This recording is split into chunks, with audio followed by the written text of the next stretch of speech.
Bien-aimés du Seigneur, vous avez observé que dans l'évangile que nous avons entendu, que vous connaissez très bien, l'évangile a été écourté. Voilà. La fin de l'évangile ne nous est pas connue, on l'a arrêté brusquement, peut-être après le deuxième serviteur. On n'est pas allé au mauvais serviteur, mais c'est une grâce. C'est une grâce parce que l'Église a vu en Albert le Grand un bon serviteur qui est entré dans la joie de son maître. Il fait partie de ceux qui ont reçu et qui ont simplement fructifié. Donc l'Église, dans sa sagesse, a préféré ne pas faire entendre l'évangile du mauvais serviteur en un jour où il est honoré. Et nous apprécions la sagesse de l'Église et tirons une leçon pour nous-mêmes. C'est que nous sommes appelés, non pas pour choisir entre un bon et un mauvais serviteur, mais pour être un bon serviteur, c'est tout. Il n'y a pas de choix à faire entre les deux.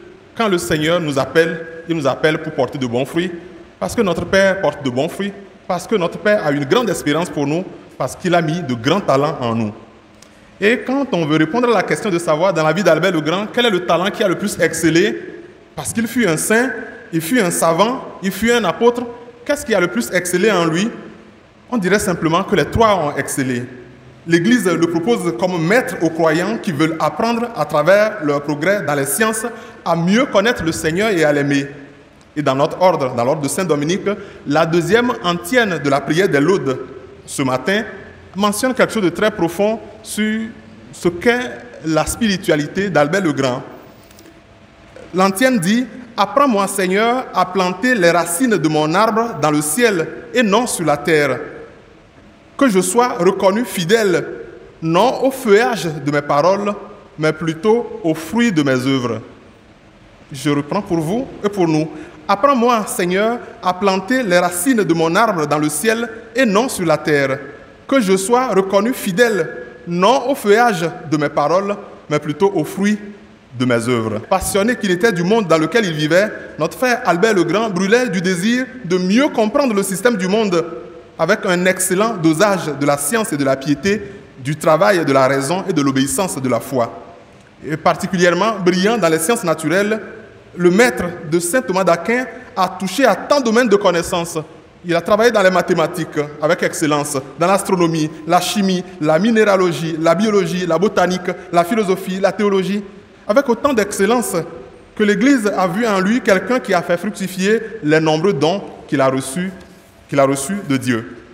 Rappelez-vous, Galilée, ce savant italien du XVIIe siècle, disait que la science nous apprend comment va le ciel, mais ne nous enseigne pas comment on va au ciel.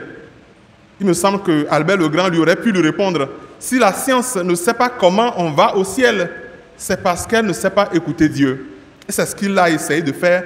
Il a fait ça le mieux possible et l'Église l'a reconnu comme grand. Et peut-être avez-vous fait attention à ceci, dans l'évangile que nous avons entendu, le mot confier, confier, confier est revenu plusieurs fois. Et si on s'attarde sur ce mot confier, on peut déjà tirer une leçon. On dirait que vis-à-vis de nous, notre Père Céleste n'est pas dans la logique du calcul. Il nous donne et nous en donne abondamment. Il confie beaucoup. Et à celui qui développe un peu, il confie encore et encore. Avec notre Père des cieux, nous sommes dans une logique de la confiance absolue. On peut même parler de la spirale de la confiance. La confiance qui génère la confiance et on va de confiance en confiance. Il est ainsi. Et lorsque nous n'avons pas été bons en peu de choses, on ne peut pas nous en confier de grandes, comme dit l'Évangile. Albert le Grand nous montre le chemin. Le pape François, dans Evangelii Gaudium, disait « Celui qui risque, le Seigneur ne le déçoit pas. Celui qui prend des risques pour le Seigneur ne le déçoit pas. » Il y a plus à perdre sur Dieu que sur nous lorsque nous prenons des risques. Et pourtant, nous sommes souvent timorés, nous sommes réservés, nous ne voulons pas prendre des risques. Et pourtant, le Seigneur nous dit « Allez au large, avancez en eau profonde. Quoi que vous fassiez aujourd'hui, demandez-vous quel risque vous pouvez prendre pour le Seigneur. Des risques féconds, parce que vous avez les pieds enracinés dans le Seigneur. On ne prend pas des risques pour le Seigneur en étant loin du Seigneur. Et bien-aimés du Seigneur, ce que saint Albert le Grand nous apprend, c'est qu'il existe aussi une sainteté de l'intelligence. Une sainteté qui consiste à lutter aussi bien contre la précarité intellectuelle que contre l'anesthésie de l'intelligence. Une sainteté qui consiste à cultiver précieusement le merveilleux instrument que Dieu nous a donné, qui est notre intelligence, et à nous hisser avec cette intelligence à la hauteur que Dieu veut. Notre intelligence n'est pas faite pour nous abattre, elle est faite pour nous faire briller. La sagesse nous est donnée pour que notre visage, notre regard puisse briller aux yeux du monde et pour que nous puissions être agréables à Dieu.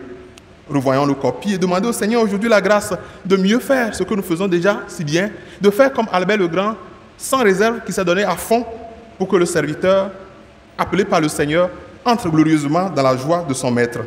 Aujourd'hui, nous prions pour les étudiants, je l'ai dit, nous prions pour nos institutions académiques qui traversent des crises avec la baisse continue des niveaux et aussi avec le recul de l'intérêt pour Dieu. Il nous faut renaître. Si nous voulons devenir plus intelligents, allons à la source de l'intelligence. La sagesse se reçoit à genoux, l'intelligence se reçoit à genoux. Que le Seigneur renouvelle les dons qu'il a mis en nous pour travailler dans le royaume de Dieu.